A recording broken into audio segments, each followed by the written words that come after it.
המעלות ממעמקים קראתך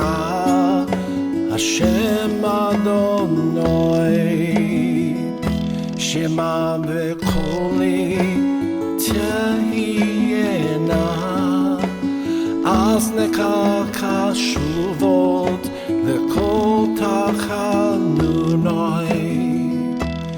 עם עוונות תשמור יא אדוני מי יעמוד כי עמך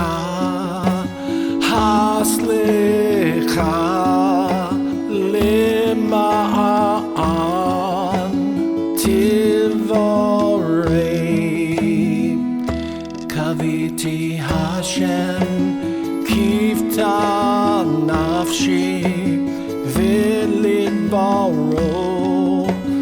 הוקותי נפשי לאדוני משומרים לבוקר שומרים לבוקר יחל ישראל אל השם כי מהשם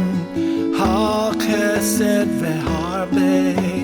עמו פקדו והוא יפנה את ישראל